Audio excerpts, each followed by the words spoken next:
You know, not all of us grow up knowing how to deal with views that don't agree with our own. A lot of us just didn't get those kinds of tools. I know I certainly didn't.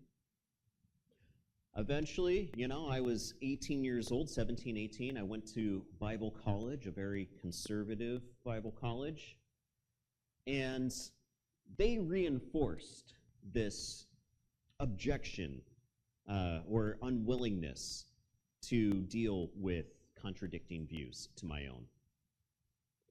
I don't know about you, but sometimes when I would get into disagreements with people, not about what should we eat for dinner, not even necessarily who should we vote for, but things that were super core at the time to my identity, I would get the shakes. Any of you ever get the shakes when you're having a really uncomfortable conversation with somebody? I've not had them in years. But as I prepared for this message, I remembered that feeling, that horrible, horrible feeling. And I was taught by my professors, well, you know what that is, don't you? Well, that's God. That's God reinforcing this holy indignation to this contradicting point of view. That's the spirit of truth. I think sometimes when we're having disagreements with other people and we notice this flaring up of discomfort, sometimes it's that we're rubbing up against. Not only that they disagree with us, but that perhaps they were conditioned to do so and given the opposite of tools to deal with it. It took a lot of experiences.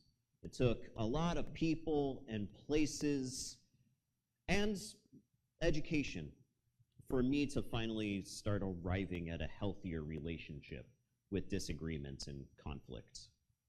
And now I don't get the shakes so much, but I do have to remind myself, hey, listen, we got to be intentionally curious about what the other person's saying. Let's not dismiss them as a whole person. We could disagree and not be belligerent or mean to one another, just like they can be disagreeing with me without hating who I am to the core of my being. It's not necessarily that,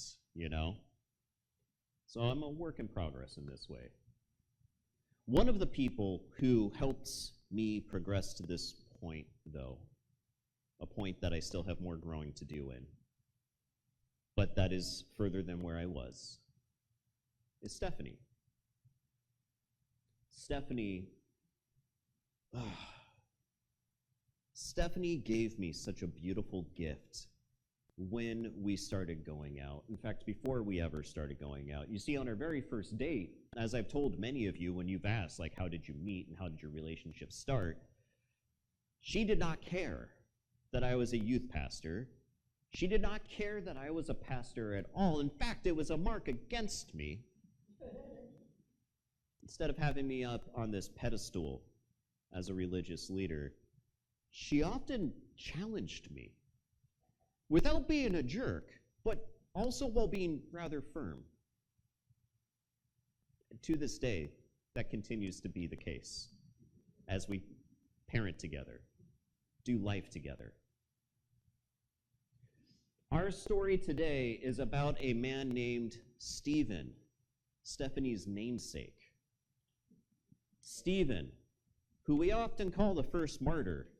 Stephen, the first witness. And what is he witnessing to? He's witnessing to the truth as he knows it.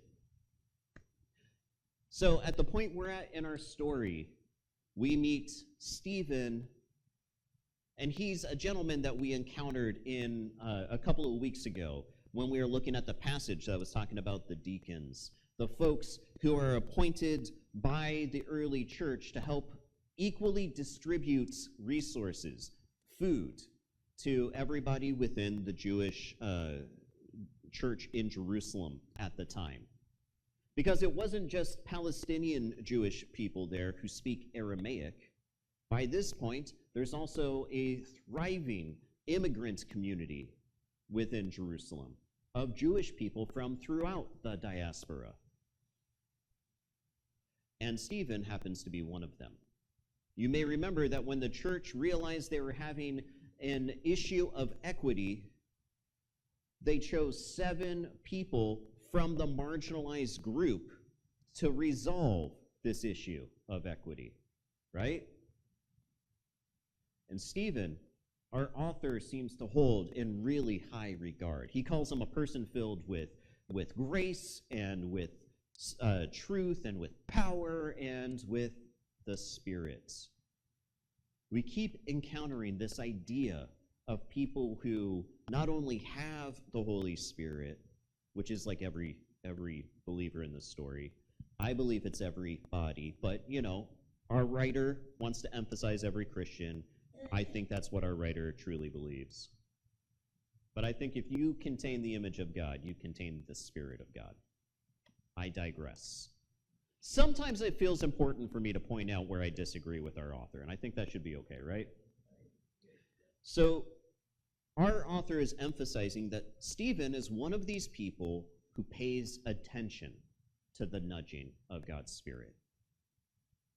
And because of this, he gains a reputation throughout town. He, for some reason, is able to engage in the same kind of wonders that the apostles are able to do, which at this point has mostly just been healing. He's been able to contribute to healing work, I think is the point our author's trying to make. And eventually he starts butting heads with other people from the Jewish immigrant community within Jerusalem. These are people, our writer tells us, from throughout Africa and the western chunk of Asia. Now, in our minds, we often think of Jewish people as being just one thing ethnically today. And that's not true. And here we have this story from 2,000 years ago reminding us that wasn't true then either. They're not monolithic, even ethnically. They're African. They're West Asian. They're from Europe. They speak Greek. They speak Aramaic at this point. So the Greek-speaking members of this synagogue, the synagogue of the freedmen, they call it, start disagreeing with Stephen. They start arguing with one another. The debate happens to be around Jesus, of course, which makes sense. Stephen sees Jesus as the Messiah. They don't see Jesus that way. In fact, some of the stuff that Stephen says, they construe, they twist to be blasphemous, according to our writer. But in the end, they lose this debate, and as a result, they instigate a crowd against Stephen. So people within the crowd start accusing him of blaspheming, speaking against, twisting, speaking heretically about the law, the Torah, the books of Moses, the first 5 books of the Hebrew Bible, and about the temple, that he's saying the temple is going to be torn down. You can't say that. That's going to get you in trouble. And trouble is what happens. He is captured and brought before the Sanhedrin, the council that our early church leaders just keep butting heads with in the book of Acts. And these charges come up, and the high priest of the Sanhedrin, he asks, well, what do you got to say for yourself? Is this true? And Stephen starts into the longest speech in the book of Acts, and it's longer than any speech that Jesus even gave in the book of Luke, which our writer wrote before this. Our writer really wants us to get the point that he's making here. And he uses this opportunity to link his understanding of Jesus to the much older Hebrew tradition. And so Stephen talks about the relationship that God has had with Abraham and those who came after Abraham, Moses, the kings of Israel and Judea, the prophets. And along the way, he's making this point that these folks were paying attention to the Spirit of God and were in conflict with other people who are resisting the Spirit of God, resisting the truth and his understanding of it. Famously pointing out that the prophets were put to death by their kin people who could not receive the truth that they were giving them. And then Stephen changes his positioning.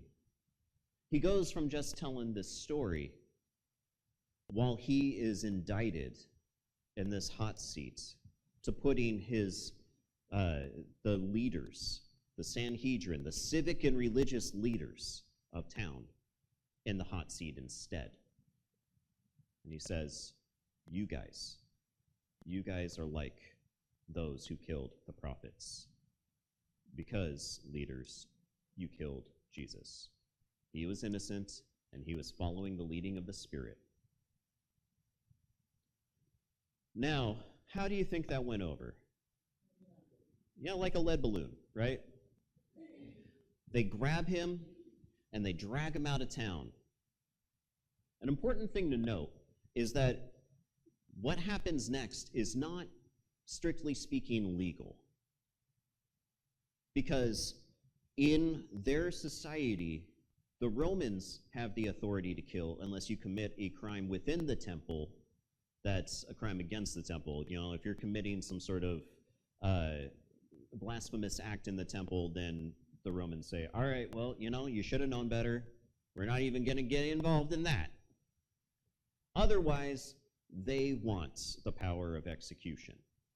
Hence, what happens with Jesus, right? This is more akin to a lynching than a judicial murder, but it is in line with their understanding of the Torah. You know, this is supposed to be, like blasphemy is supposed to be a capital offense. And so he is stoned to death. And while he is being pelted with stones, he looks up and we get our second appearance of Jesus in the book of Acts. Jesus is described as sitting next to the throne of God. But in this part of our story, Jesus is standing up. He's standing up for Stephen. And he calls out, he names this, and he prays for forgiveness for the people who are killing him, which sounds familiar, doesn't it? And then he releases himself to God. Now, there's a point that our writer's trying to make. One is what I mentioned earlier about linking the tradition to its older roots. This is not a schism between Jewish people and Christians in the understanding of our writer. Our writer views them as kin. There's this reforming sense that we get here.